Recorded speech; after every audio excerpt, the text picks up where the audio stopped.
Hello and welcome everyone to the second official episode of A Better Magic Podcast, brought to you by Team Better Magic, playbettermagic.com, and you can find our videos if you type in Play Better Magic, all one word, on YouTube.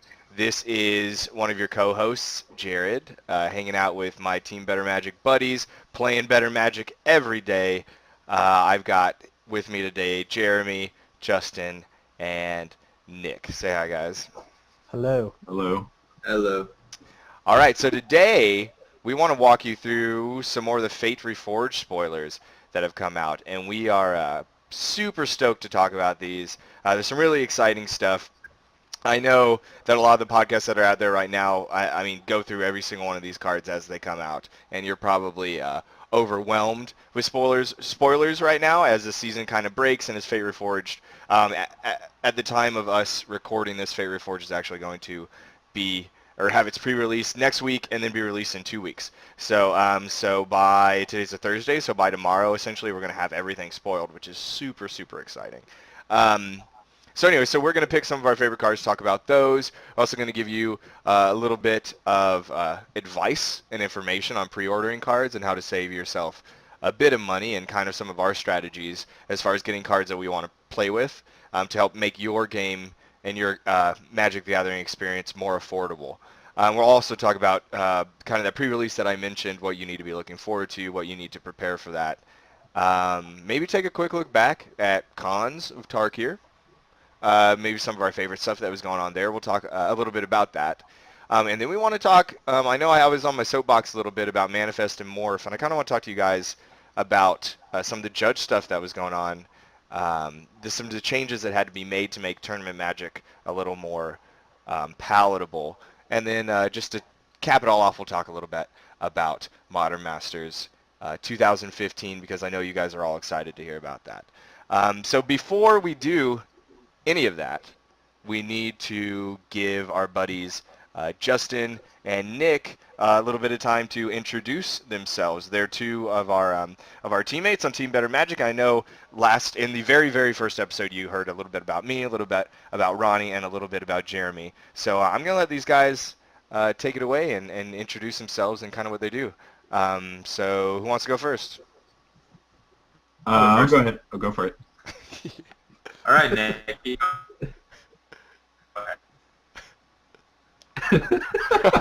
All right, Nick, you go, man.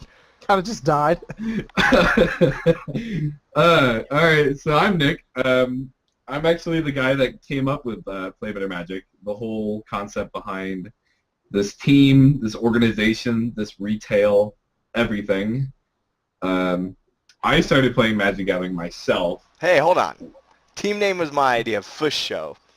What? We did that at Gen Con. Oh, yeah, for sure, dude. Oh, but I totally, made it into an organization. Oh, you were the catalyst, my friend. Without Nick, we would not actually be creating this content for you guys. Technically, the founders are me, Jared, and Cameron.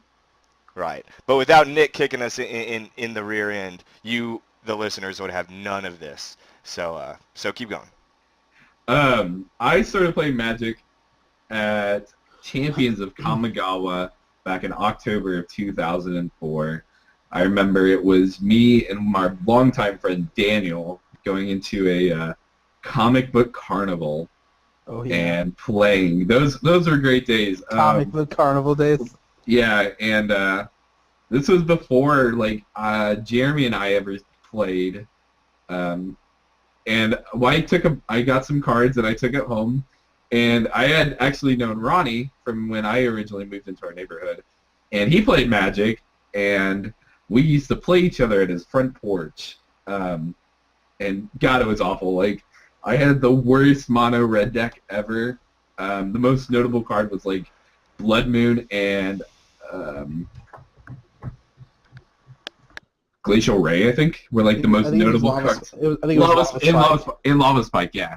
And he would just whoop me up and down the court with his mono black deck with Umezawa's Jite, and I stopped playing after that, and I came back in probably, I would say, World Week slowly, and then as soon as RTR hit, like I was fully back into it. But I play mostly just standard and pre-release. And Jared, since beating Jared, I've played more limited. And I'm also a huge MTG Finance guy. Okay, cool. That's a pretty good explanation. And Nick's also the guy who brings you the videos that you can find on our YouTube channel, and he'll be editing up this podcast. So big thank you and kudos to him for, again, getting this content out to you guys so you can consume it, enjoy it, love it, and give us feedback. So we really appreciate that. Okay, is Justin with us, or did he die? I'm here. Okay, there we go. All right, Justin. So I'm Justin, and I started playing Magic with Avacyn Restored. It started with a lot of kitchen table kind of stuff. Between the two of us, my friends and I probably spent anywhere from a couple $1,000s in a year just buying cards. And this was stuff like commander decks, theme decks, tribal decks, 60-card casual kind of thing. We actually spent a lot of money doing this, and now we're all out of college. We moved to different places, and so I picked up playing Draft a lot, starting with M15. So we're fairly new to organized play. I like Draft. I think it's fair, and I think it's a big challenge where you get to hopefully let your skill come through. I'm also a MTG Finance guy. I pay a lot of attention to this news of cards that are spiking, cards that are going down, cards that I can acquire. I'm a big hobbyist. I have a commander deck that I'm always looking for parts to upgrade and eventually foil out, that kind of thing. So with that, I think we're ready to dig into it. Awesome, yeah, cool. And again, it's great to have all these different voices and personalities on the cast and on the team, and I think that's really that's something that makes us unique. I think a lot of the other casts that you listen to maybe have 2 or 3 guys, the exact same guys over and over again, and even if they're on teams, their other guys don't really like talk about what they do, and it's cool that we all have different interests and we all want to come together and talk about this stuff to you guys, and we hope you guys enjoy it. Actually, I want to talk about that for 2 seconds. So I've been thinking around just in my head internally, what are we about kind of as a brand, as a team, as guys, talking to you guys and giving you information.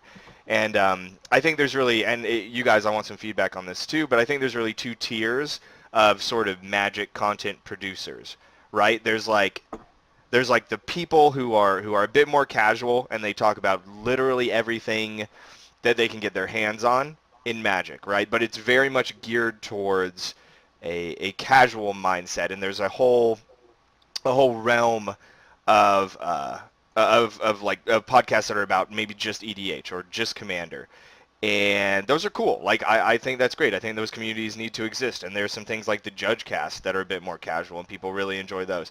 And then on the other side of the coin, there are the very niche, kind of high level, almost spiky podcasts that are very specifically about Magic Finance, that are very specifically about limited, and there are a couple that are very much just about what's the deck of the week. And I think what's really cool about our group is we can and this podcast in particular is we can come together and give you guys this kind of in-between ground. So not necessarily as spiky as it gets, but not necessarily just the casual, normal cast that you can go find basically anywhere on the web talking about everything Magic.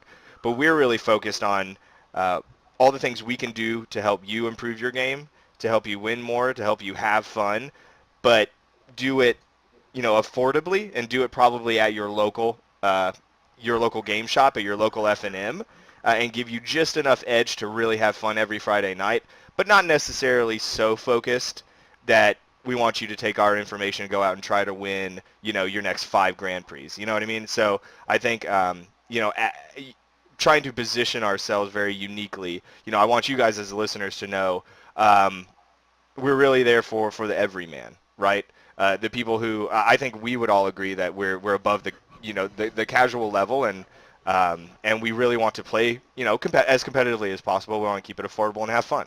So that's my soapbox for today. Yeah. I mean, I don't know what else to add on to that except everything you're saying is right.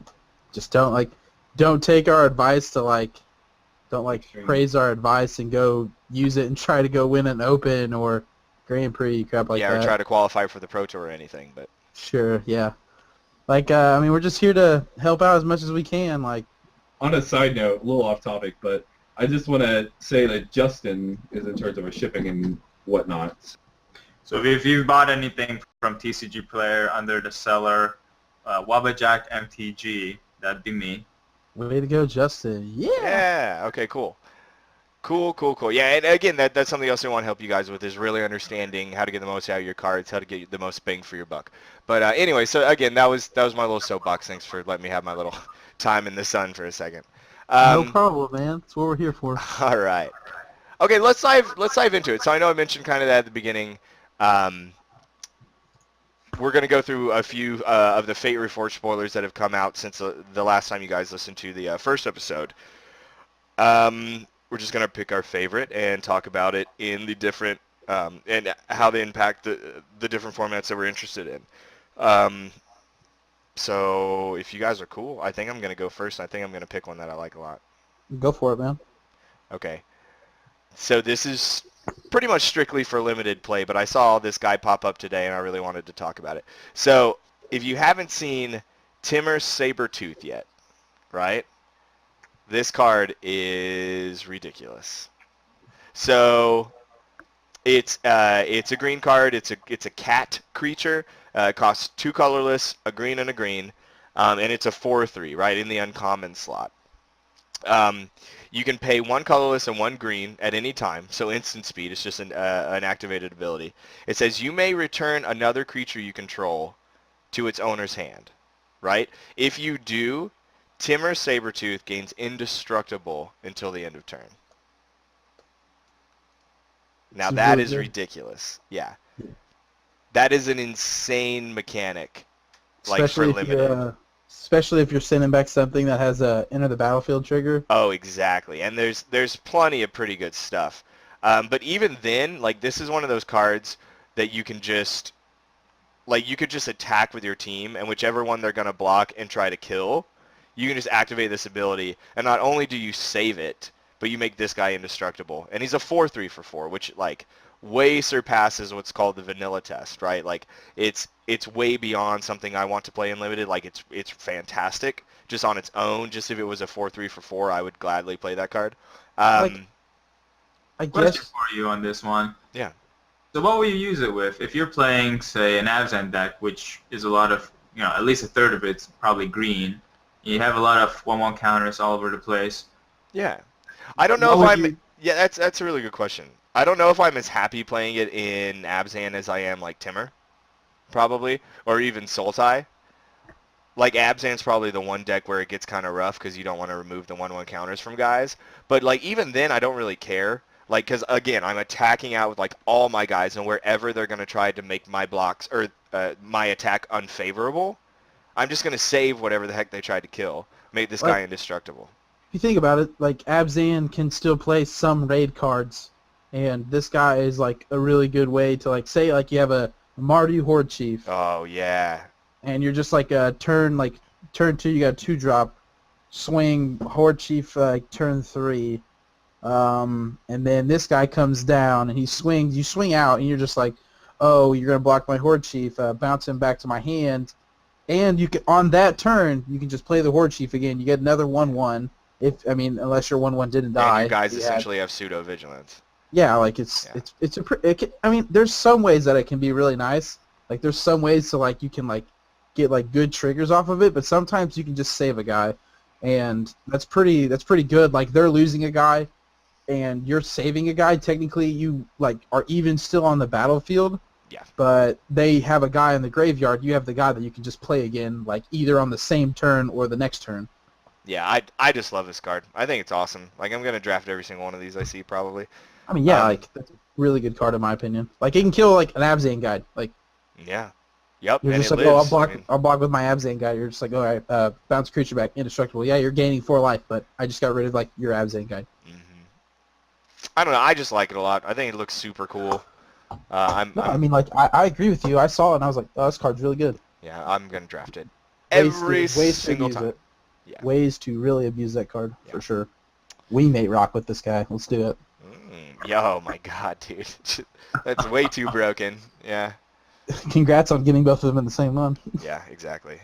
Okay. That's it for me. That's all I care about is limited, so that's... Oh, just one more thing. Armament Corpse with that dude. Oh, yeah, dude. Oh, my God. It's insanely good. Yeah, give him counters. That seems good. It's very powerful. All right, I'll go next. Limited-wise, I'll play the good cards I get. Like I just pointed out, I also like this guy. But I'm gonna go with standard. I've kind of been brewing around with a couple of cards in my mind. But the one I'm gonna go with the most right now is Shaman of the Great Hunt. I don't see how this guy can ever be bad, in my opinion. He's like a 4/2 haste on the ground. Here, I'll just read. He's 4 cost, 3 colorless, 1 red. Haste. Whenever a creature you control deals combat damage to a player, put a 1/1 counter on it. Like in a green-red aggro shell, big red aggro. Just a big red deck. Like, this guy is ridiculous. He also has Ferocious. Everybody now we should all know what Ferocious does, but costs 2 colorless, split blue-green, split blue-green. Draw a card for each creature you control with power 4 or greater. Ugh. It's like Temur Ascendancy. It's way better than that, though. It's a retro Temur Ascendancy. Yes. In some aspects, yes, it is. Like this guy, so like in my mind, I'm already thinking like, oh, turn 1 Elvish Mystic, turn 2 Air of the Wilds, turn 3 Fanatic of Xenagos, or the new Phoenix that's out. What is it? A Flamewake Phoenix. I like that a lot. Yeah. And then turn 4, just drop this guy. Swing with your Air of the Wilds, your Phoenix, this guy, Fanatic. Even if your Shaman dies, even if they're like, oh, I have to jump and kill this thing, I can't let it get bigger, your other 2 guys are possibly getting counters, and I don't see how that's ever bad. This guy did his job. He came down, got rid of your dude, and also gave my guys counters. I was on the Ash Cloud Phoenix train for a while, and I saw this guy, and I was like, wow. I'd play this guy in a heartbeat over Ash Cloud Phoenix every day. I'm still a big fan of Ash Cloud Phoenix. I don't think it's a bad card, even though Jared does. There are some times when it's bad. Don't get me wrong, but this guy I feel he outclasses him. Yeah, he doesn't have flying. He doesn't flip down when he dies, but I feel like he has a lot more lasting effect than Ash Cloud Phoenix does if this guy hits along with a couple of other guys. Yeah, I think this card's fantastic. I think the fact that he has haste is a pretty big deal when you're definitely playing a deck that has mana dorks, right? You're essentially getting a turn ahead, and if you just get ahead and you're attacking and putting counters on your guys because you're hitting your opponent before they're really doing the things they want to do, that's insane, right? Just thinking from a curve perspective, a turn 1 Elvish Mystic can lead into this guy being a turn 3 drop, and if you're on the play, most of the time they're gonna have a 2-drop coming down, and depending on what kind of deck you're playing, that's a Caryatid. Yeah, and this guy kills Caryatids, which is a big deal.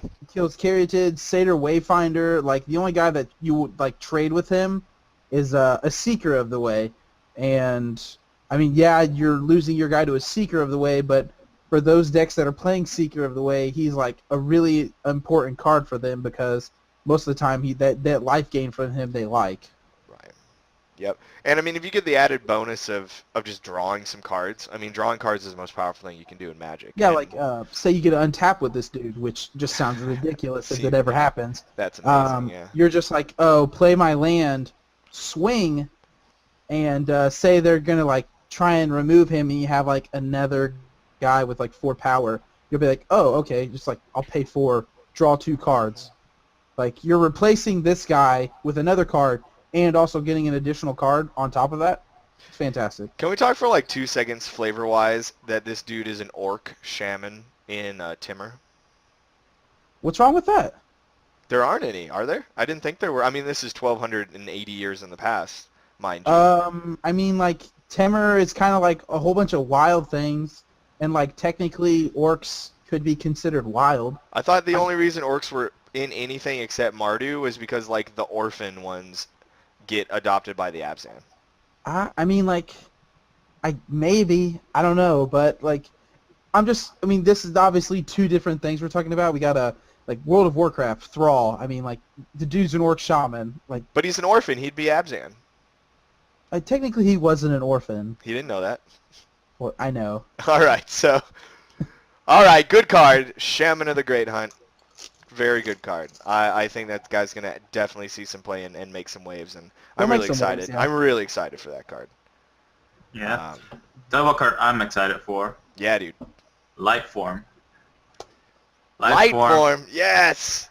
Yeah, okay. So Light Form is going to have the most application in Limited, especially if a sealed deck if you can find ways to abuse this. So what Light Form is a 3 CMC, 1 colorless, 2 white enchantment.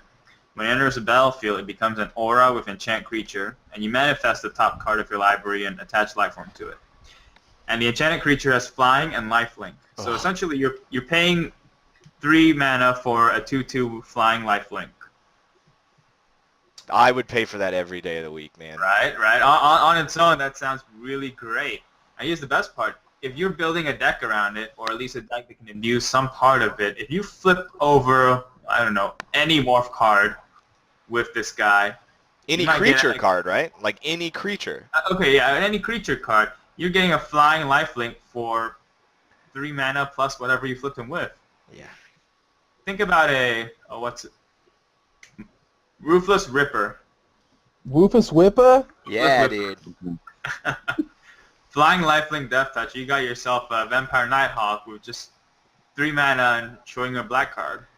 Oh, dude, that's so insane. Oh my god. Or I mean, heck, even like a Timur Charger. Like you just show a green card and all of a sudden you're attacking the air for 3 with lifelink and trample. Yeah, it's kind of ridiculous, yes. Yeah, I'm into that. I mean, even then, so what's worst case scenario, right? Like worst case scenario is you get a land that turns into a grizzly bear with flying and lifelink. Yeah, I'm fine with that.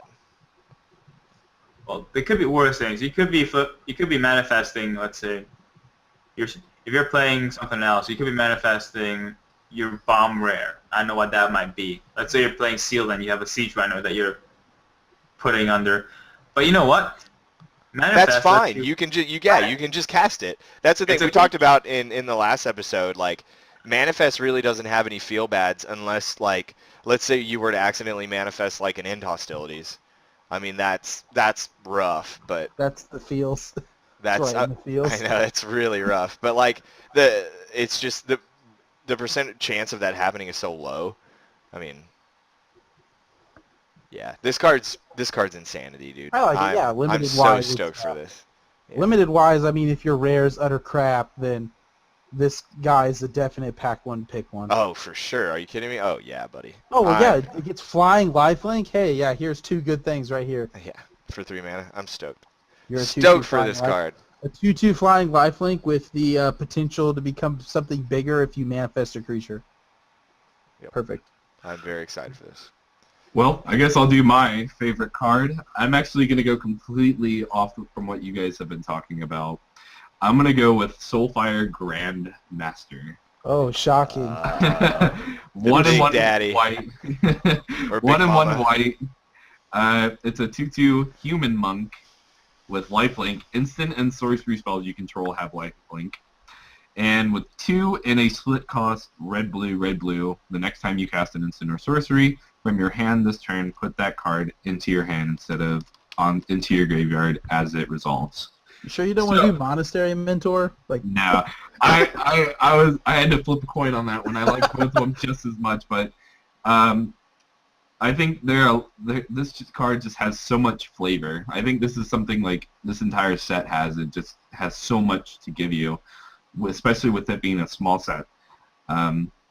I'm thinking about this card more in Eternal formats such as Modern and Legacy, specifically Legacy Burn. red, white. Yeah, red, white, Legacy Burn. This card works even in Limited and Standard. You literally play this card and then Anger the Gods, and you gain however many life as to how many creatures you destroy. Get 3 life for each creature. That was it. Seems Especially pretty- with a set that's playing a lot of Morph and Manifest. Seems Sadly, pretty in good. limited, you don't really have that much burn. No. So it becomes like a Congregate and a Wrath of God.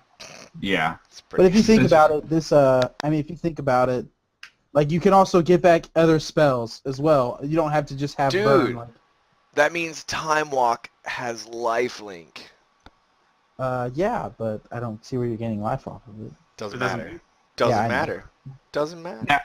Now here's a question I have, and I this may sound stupid, but if you have a board wipe such as a, let's go ahead and just say Crux of Fate, and it deals technically damage to each creature. It just feel like- it is technically not dealing damage to them. It it's just just destroys destroying. them. It just destroys However, them.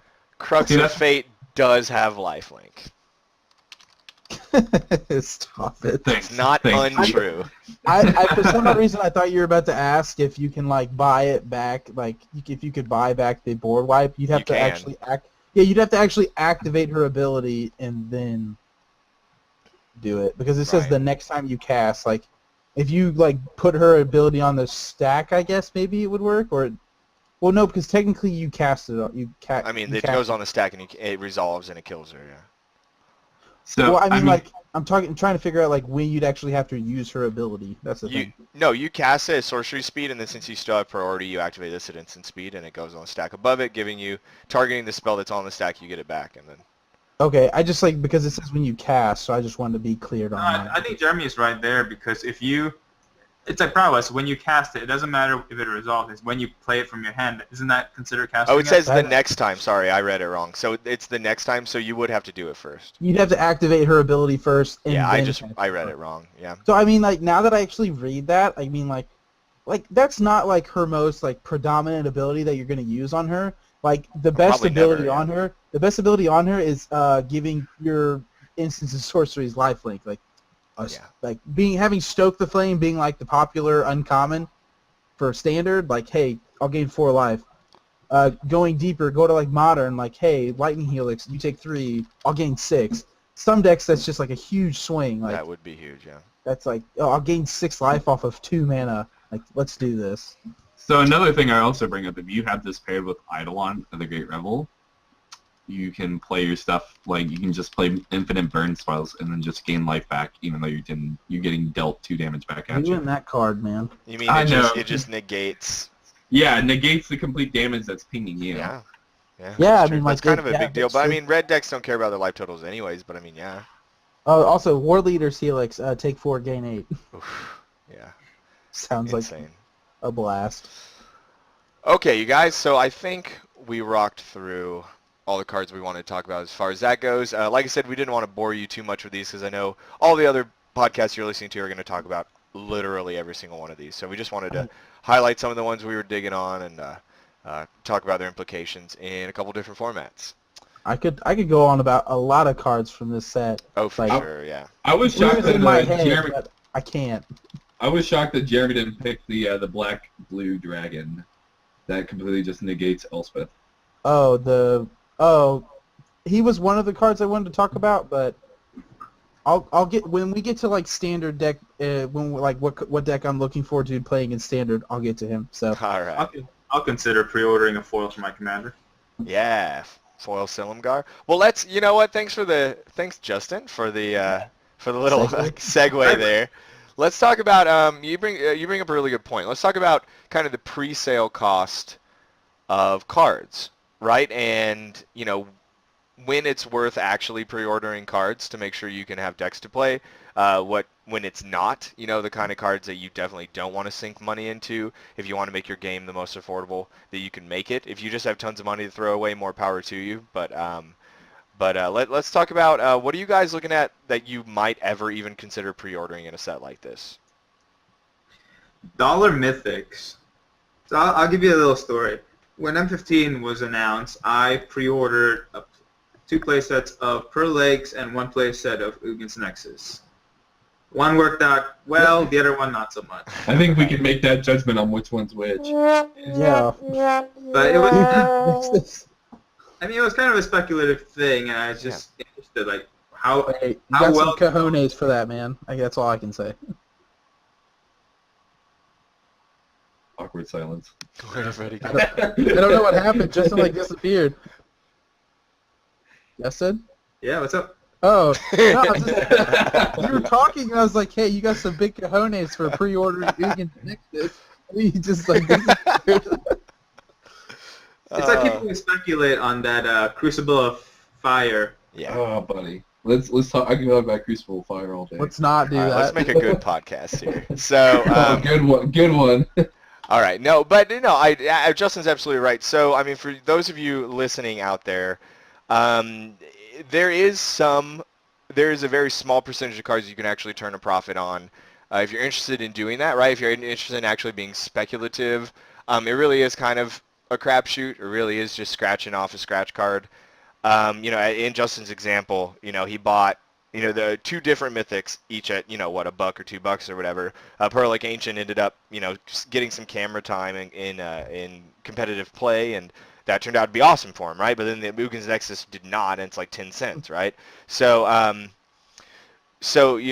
our suggestion is for sure, like, the cards that are like that you think you're going to play, go ahead and buy them, right? But then, I'll ask you guys, how do you feel about Soulfire Grandmaster or Monastery Mentor being, I'm looking at Star City Games right now. Soulfire Grandmaster is pre-ordering at $24.99, and Monastery Mentor is pre-ordering at $29.99. And these are not even Planeswalkers, right? Like, these are literally just mythics that you can crack in packs. What do you guys think about that? I mean, yeah, like, those cards I would never pre-order. Like, to me, honestly, I don't pre-order. I'll just buy a couple boxes, rip one open. Hey, if I can get the cards, I'll get the cards. But, seeing how I'm more of a standard player, like, I'm going to just buy the cards I need most of the time. I mean, for me, looking at pre-sale stuff, like, when most 9 times out of 10 of the pre-sale stuff is too high. The only time like it ever occurs where there's a pre-sale price is lower than what it actually ends up being is like so small.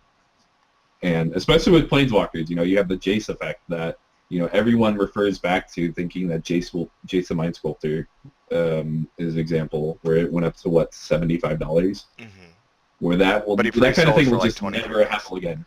Right. Yeah. You guys want a big example of the Jace effect? His name is Tybalt, the Fiended Blood. Yeah, dude was like $40 pre-sale. Yep. And now it's like $2. If I want to get a card and it's too high at pre-sale, I'd rather just wait for things to settle down first. Right. Everyone's going in and buying their boxes. I'll be one to admit I buy boxes and crack them open, but I also do it for content. So at least I'm doing something useful with it. Make a quick segue about boxes. Around release time, look around for our YouTube channel to come out with some box openings. Yeah, we'll probably have some. We'll have several going on. I know I'll have one Friday night. I'll do one with you as well.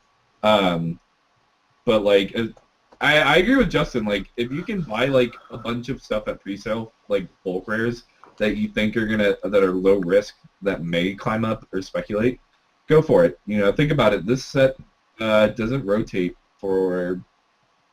When does the set rotate? 18 months. Time. Yeah. 18 months. So a long time. I mean, you're going to be holding on to these cards for a while, and Magic's known for its meta shifts, so anything can happen. Especially this standard format. Yeah, standard is so movable. It's not like how we were talking about in the first episode, how you just had one super defining deck and that deck just ran over everybody. Now you have multiple decks. I mean, like, you still have like the top tier ones, but who knows if a brew will come out of nowhere and just like mop up the floor. Right. I also see people coming in and buying up commons and uncommons pre-sale. Like, they're spending like $23 and getting a playset of all the uncommons. Yeah, sometimes it's actually not bad. Yeah. Especially in a small set like this, yeah. So, I mean, if you would have bought a playset of all the uncommons and commons during M15, you would have definitely made your money back just off Stokes.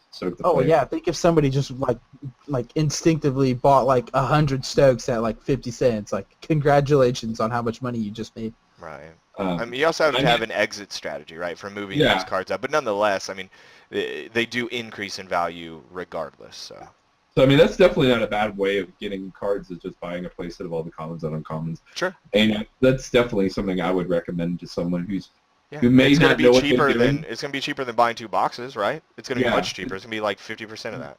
You're, I mean, you're, I'll buy 2 boxes. You're Sure. gambling. You're going to a casino and you're gambling, and if you just do like buying a playset of all the commons and uncommons, you don't set yourself in a specific deck, and you then get to playtest around whatever you want. Gives you more viability. Hey, you know what they say? You gotta know when to hold them and know when to fold them. Kind of know when to fold them. All right, well, cool. Yeah, I think we covered most of that topic. Like I said, don't buy. Honestly, don't do a lot of pre-ordering, if you don't have to. If you find something that's cheap, do it. You're going to play it, go for it. Otherwise, just wait. You got plenty of time. Hey, can I just point out something really quick? It's completely off topic. I'm looking at it right now. Just how funny of an art Mardu Scout is. It's literally a goblin surfboarding in the sand. It is. I like that card. That was spoiled I'm sorry today, I have I to think. interrupt and say that, but that's pretty hilarious. I think that was spoiled today as It we're was. recording this. Yeah, that card's actually fantastic. Cheaper than the real cost. Because can I switch my pick to this actually? Because this card's amazing, by the way.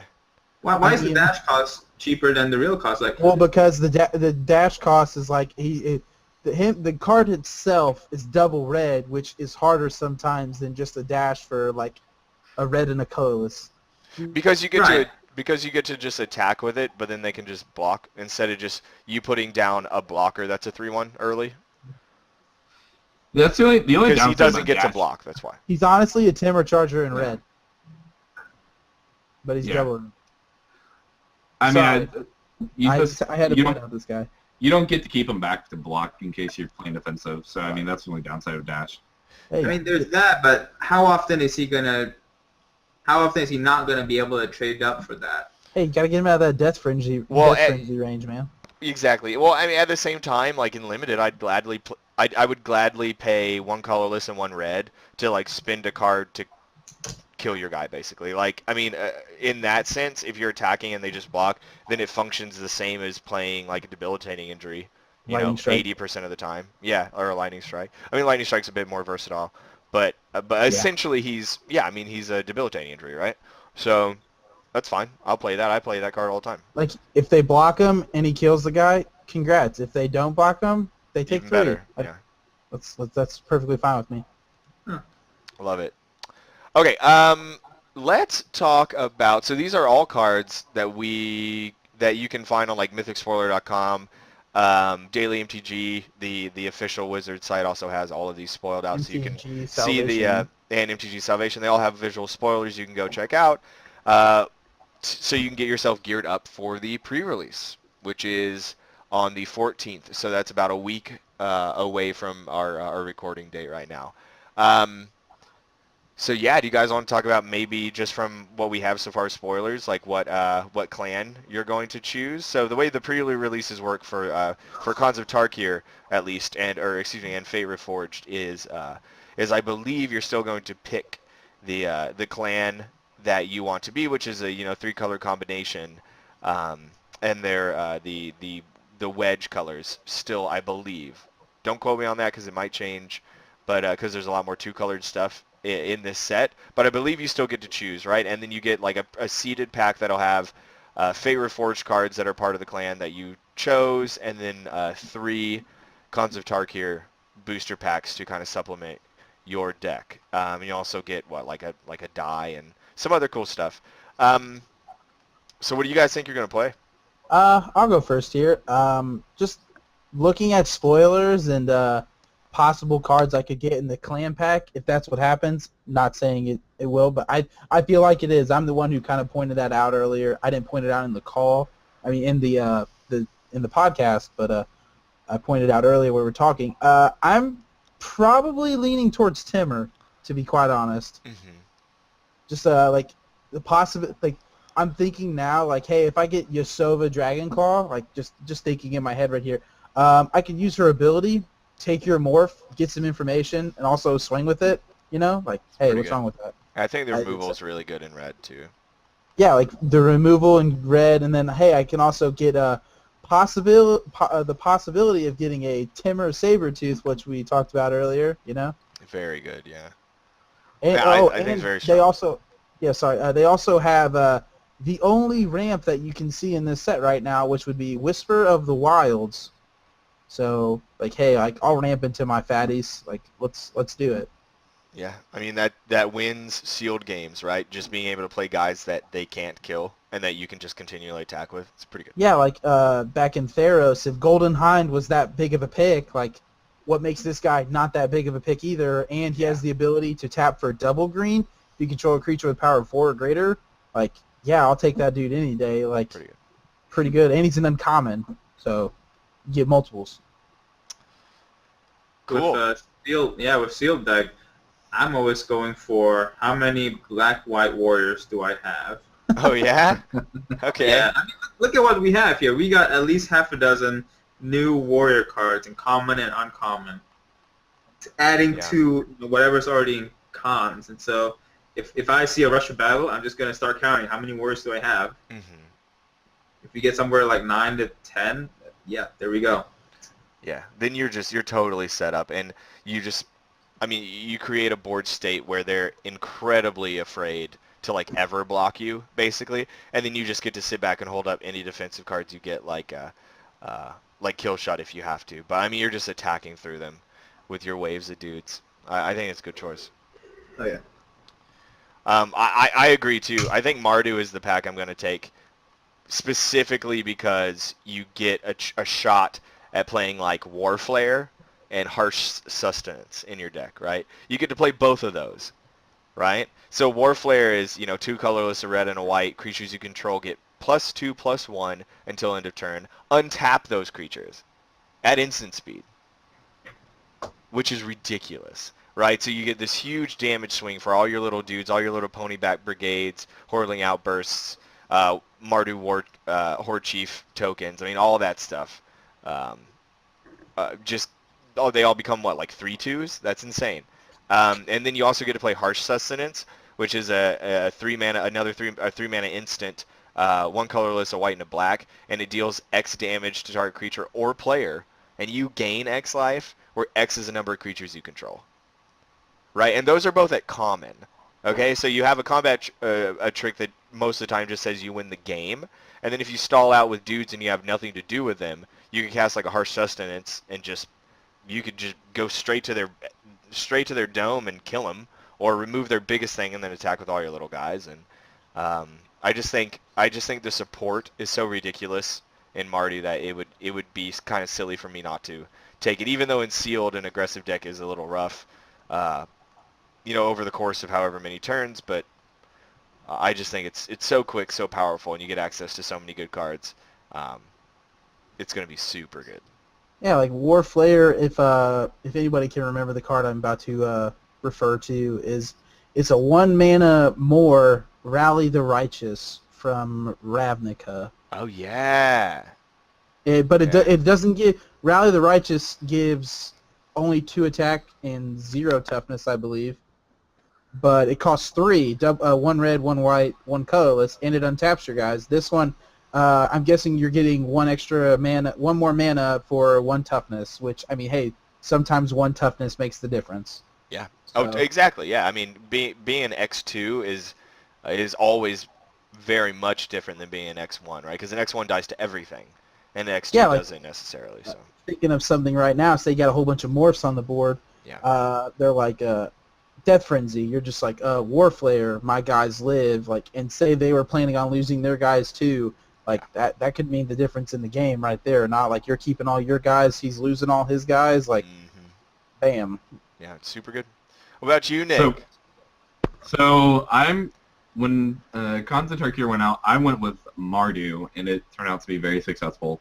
Coming into this one, I think I'm going to have to change the Abzan, just because there's just too much value in white, green, and black.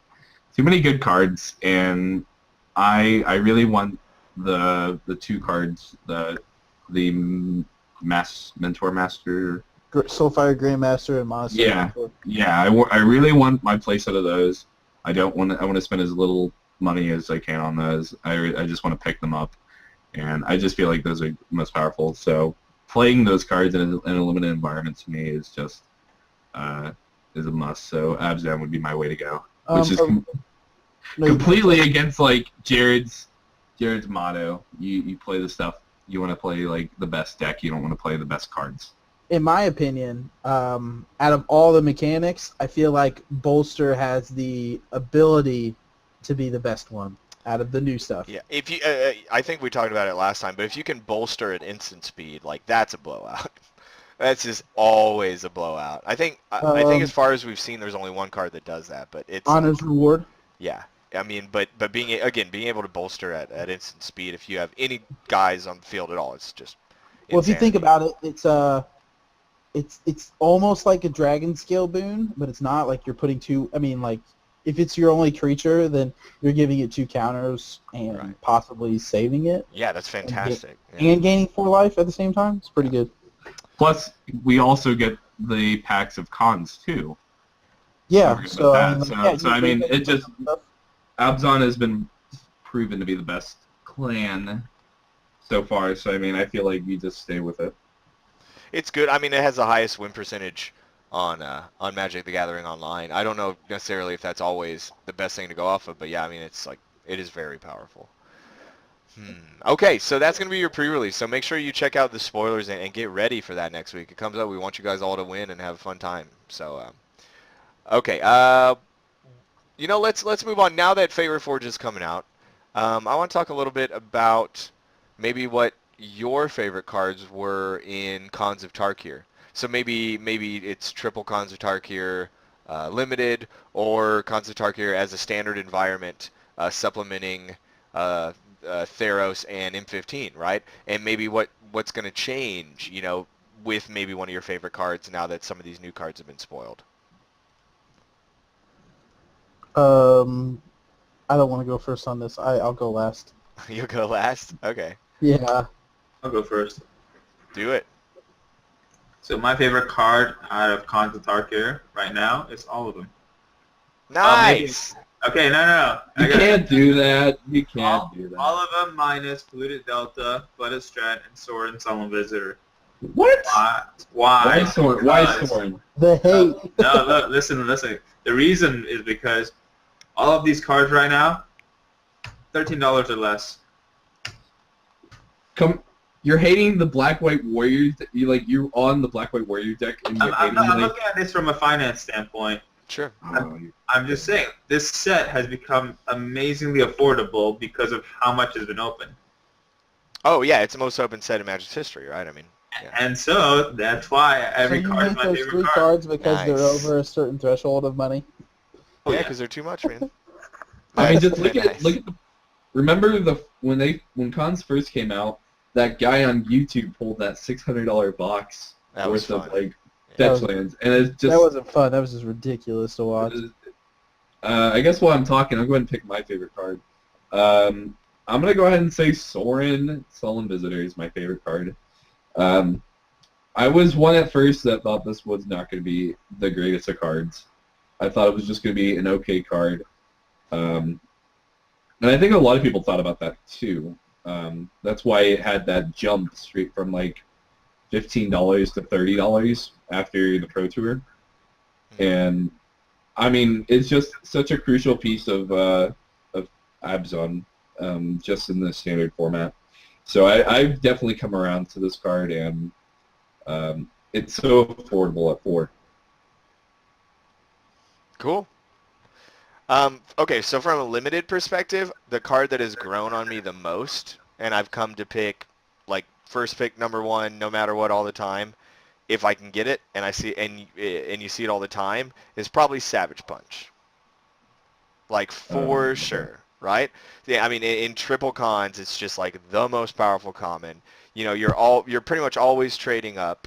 It's very easy to activate in all these decks, and it's interesting because looking at these Fate Reforged cards,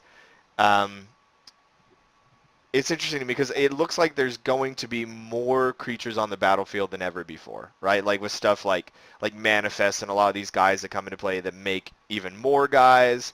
I don't necessarily know if that downgrades Savage Punch or not, but it's kind of sad because in Khans of Tarkir you could kind of sit back until you eventually just had the strongest creature on the battlefield and start attacking in.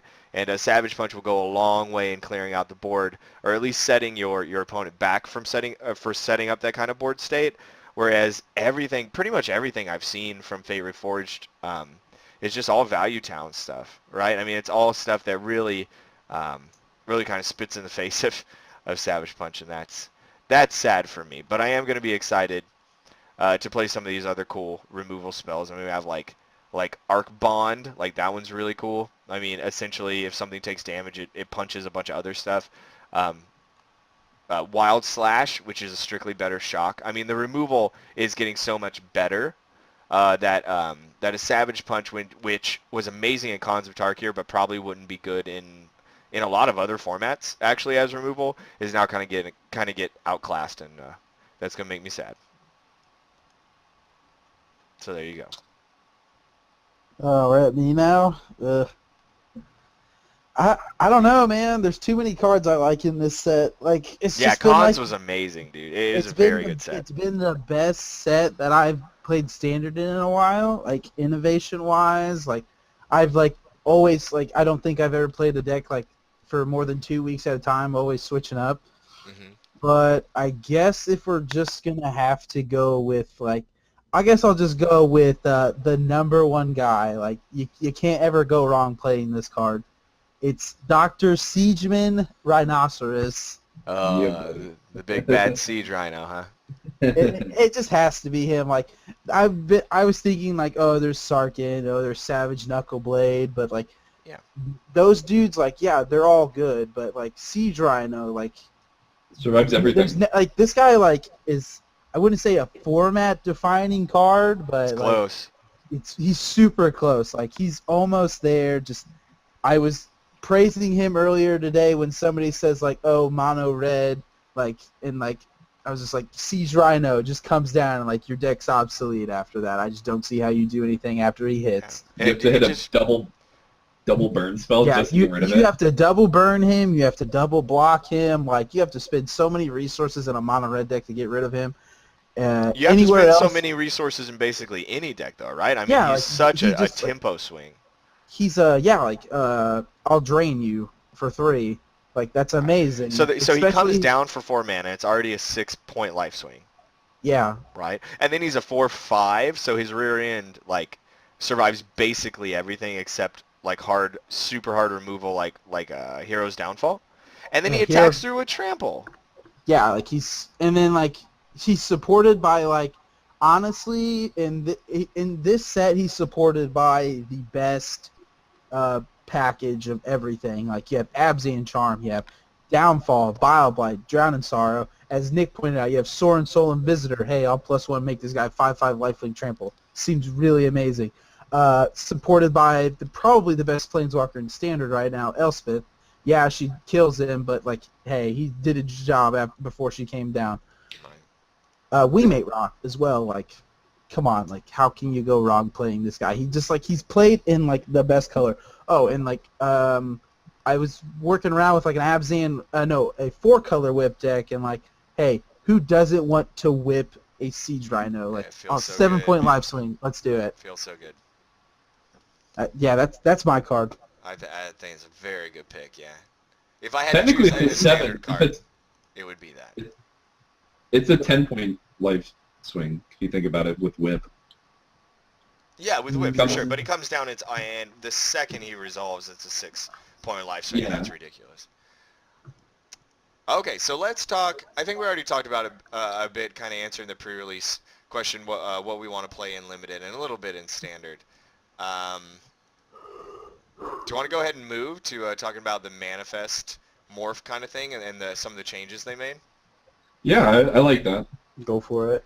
All right, so Nick kind of brought up the point tonight. You know, is there really going to be as big of issues now that there's manifest and morph as there were when we just had morph, right? So we went through essentially an entire half a season of morph, as a mechanic, especially in the highest levels of competition, morph coming in and just making the game a nightmare for judges, right? Because people were getting away with all sorts of stuff. People were just unintentionally, forgetting to reveal their morphs, and there were actually some very high-profile examples of that happening, and people kind of getting scummed out of the game and losing entire matches because of this. So the judges have responded, right? The community has responded, and they changed a lot of the ruling, a lot of the words up. And now it can only result in a very high-level warning and most likely a game loss, but it no longer results in an automatic match loss like it used to. It was actually a very, very strict, very, very feel-bad rule, but they changed a lot of that to give people a little bit of leeway, a little less incentive even to cheat intentionally, because again, if you only get a game loss, you still have to play against your opponent, who's now incredibly vigilant against your actions and what you've done if you're an actual cheater. But it doesn't feel as bad, if you're someone who literally just forgot. Well, you have Arilac situation that just. Well, I wasn't going to name names, but you named names, so that is what happened. If you guys want to check it out, there's some stuff on Twitter and people have written about it. But there is, again, it was just feel bad for everybody all around, and I applaud the judge community for making the choices that they made. I think that was absolutely perfect. But now going into having both manifests and morphs on the battlefield, where it's even more difficult to remember, take the time out of your day to get a stack of manifest tokens and a stack of morph tokens. You'll be happy that you did. I know I've already talked about it, so I'm not going to talk about it. I mean, a box will supply you enough of those cards for sure. Yep. I think, to be quite honest, I wish Wizards would just be like, every LGS, let's give you like a box. I mean, they're not worth for collection's sake, but I mean, you're gonna have so much confusion between a box the two, of Tokens. morph and manifest especially. There we go. Because like if you're drafting, not every pack's good. You have so many tokens, and not every one of them is going to be a morph, let alone be a manifest. So I mean, I feel like if they would to just send every LGS a box of morph and manifest tokens, I think that would be, because I know for a fact there have been times where I don't have a morph token and I just literally just play face down, and that's not fine, especially with that kind of mechanic coming out. And like Jared said, this can lead up to high levels of competition to where, oh, I'm going to manifest this land, and then I don't know which one it is, manifest or morph, and it just leads to complete controversy. Right, and there are people who will, again, this is part of our podcast coming out, trying to keep you guys safe, trying to keep you guys, having fun. You inevitably will play against people who will try to take advantage of this, right? People who, and we don't like these people. These are people who say, if you legitimately forget which one was which, and if you declared one as the other, and then someone says, well, I don't remember that because we didn't clearly mark it, and you call over a judge, the judge really can't argue against the person who says, well, my opponent never marked it, I actually don't remember which one is which. And there are people who try to scum you out that way, so don't let that happen. So be vigilant, put the tokens down where they need to go, and don't lose games because of it. I mean, again, I said it last time, but that's on you to keep track of. So you could just record all your matches. That'd be the best way of preventing that. You'd just be like, pull out my camera, my video camera. No, you definitely cannot do that. Okay, let's talk about real quick. Everybody gets one pick at what they want to see in Modern Masters 2015. Let's go. Go, quick. Let's rapid fire. Let's see what you got. If you can think on your feet. If you can think on your feet. What are we doing? No, we already said Mox Oval. Damn. You have to pick a Modern Masters 2015 card that you want to see reprinted. Ready, go. Crucible of Worlds. Love it. Perfect. Why do you want to see that? I want to see mill control become a thing. Pox Loam. That's what I want to see become a thing. Ooh, Pox Loam, huh? You're one of those Pox guys. Loam. Super rude. It's awesome because, I mean, you pox them out, they lose all their stuff, they lose stuff from their hand, and you just can continually... And that strategy has been impossible since Fletcher Crew got printed. So, Yeah, good call, actually. here we go. I have no idea. It's just let me throw that out there. I didn't know Moxable was already said. We That did, was, we said it my last one time. pick. Ah. What about you, Jeremy? What modern card do you want to see reprinted one more time? One more time? At least. No idea. Well, you play modern all the time. I do. I play one deck. Okay, so the printing, don't forget, goes all the way up to Scars of Mirrodin. So, You Phyrexia, isn't it? well, yeah. I'm in the block, but yeah. Yep. Okay, if nobody's gonna go, I'm gonna say the fast lands. That's my bet. Oh, don't waste it on the fast lands. No, well, that's what I'm saying. Like, I guarantee you they're not going to print, like, good, like, really, really good lands. So they're, if they do lands at all, they didn't do lands last time, but if they, other than Inkmoth Nexus, but if they decide to do lands this time, I don't think they're going to print something that's going to impact the market as much, since they very recently did fetches. But my money's on fast lands for sure. Because they're played, you know, in a fringe. Talking about like Razor Verge Thicket and Black Cleave Cliffs and Yeah. all that stuff? Okay. Wanted to make sure. I'm going to be That's honest, my I'm bet. still stumped. Elish Norn? There we go. Yeah. Phyrexian Obliterator? I think a lot of people have been saying. I think Elish. Yeah, good one. I think Elish Norn's a really good pick. I think a lot of people have been saying if they do another cycle of mythics that are interconnected, that it's probably going to be the Praetors, right?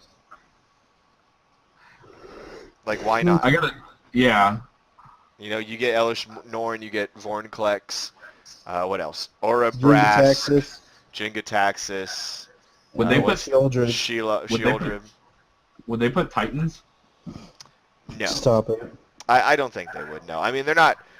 Again, they're not really played in modern, where at least you can like sometimes pod into like an Elish Norn or something. What do about put it into a Cryptic Sun Command? Titan. Say that again. You do pod into a Sun Titan. You could, yeah. Yeah. You could Or do that. I suppose Revelock is strictly better. Right. I got another card. Yeah, go for it. Cryptic Command. There we go. Cryptic Command probably is going to come out again. And last time in the first Modern Masters, it was just a rare. You know, there's nothing saying that they won't do that again. I want it and I don't want it because A, I would like to get, you know, I want to make it more affordable, don't get me wrong. But B, we still have one in our hands and I don't want to see that thing drop. Right, from a financial standpoint, so for those of you who have Cryptic Commands and have put money into Cryptic Commands, yeah, it would be rough. But, you know, like I say, if you were putting money into a playset and wanted to have a decent investment, then you're probably putting money into the textless promo version anyways. Or at least that would be the hope. If you really are intending on building a deck that essentially does not rotate out, one of the best suggestions I can make to you ever is invest in the most, in the safest copies that you can. It'll usually cost you a little bit more. It'll be a little bit more of a premium, but they're going to hold their value longer over time if you want to get out of them. If you ever need to get out of them for, you know, even emergency reasons, you won't ever run into all of a sudden 1 million copies being printed and you've essentially just lost value. Just something to keep in mind. You know, again, especially as we're talking about Modern Masters 2015. Okay, you guys, I think we officially just ran through the entire docket and had a bunch of fantastic conversation. Indeed. Anything else you guys want to lead off with before we say good night to our fans here? Go out and buy yourself some Crucible of Fires. There we go. Okay, that's one thing. Definitely, there is going to be an entire set called Dragons of Tarkir, so you are allowed to do that. Look forward to some brews posted up on the website when Fate Reforged hits. Because Yeah. I'm going to start testing. Yeah, I'm super excited for that. I'm super excited to play this limited format. It looks to be really fun. But yeah, okay, so thanks everybody for listening in. This is only the second episode. We got plenty more to come. We really appreciate you guys listening in and deciding to spend your time with us. Like I said, you can hopefully you're watching this video on our YouTube channel, which is Play Better Magic, all one word. Okay, thank you everybody for listening to our podcast. We really appreciate you sticking it out. This is just the second episode. There are plenty more to come. We appreciate you guys listening in and deciding to spend your time with us. You can find this video, hopefully you've already found it, at Play Better Magic, all one word, on YouTube. You can go check out our website. We're going to put more content up very soon, playbettermagic, all one word, .com. You can we stream regularly on Twitch at twitch.tv/bettermagic. This is Jared on behalf of Team Better Magic, signing off. Thank you very much.